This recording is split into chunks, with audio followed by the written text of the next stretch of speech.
সুপ্রিয় দর্শক শ্রোতা, যুক্ত হচ্ছি আমি আমার মাহবুব সুগন্ধা পয়েন্ট থেকে।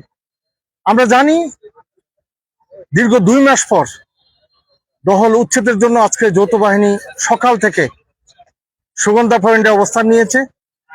11টার পর থেকে দফায় দফায় ঘোষণা দেওয়ার পরও দখলবাজেরা এখনো তাদের দোকান সরিয়ে নেয়নি। অনেকটা টম অ্যান্ড জেরির খেলা শুরু হয়েছে এখানে, যেটাকে আমরা চোর পুলিশ খেলা বলি।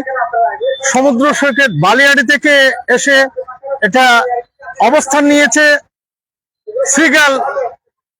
সিগালের রাস্তায়, এবং প্রসাদ প্যারাডাইসের সামনে ইতিমধ্যে অবস্থান নিয়েছে বেশ কয়েকটি দোকান।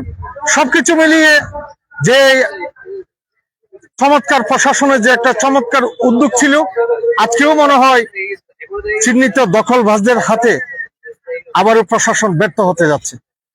আর এইভাবে চললে পরে পৃথিবী বিখ্যাত এই সমুদ্র সৈকত, এই যে বালিয়াড়ি, এটাকে বালিয়াড়ির যে প্রকৃত মানুষের পর্যটনের যে একটা সিস্টেম, অবাধ বিচরণ, সেটা প্রতিবন্ধকতা হবে বলে কক্সবাজারের সচেতন মহল মনে করছে।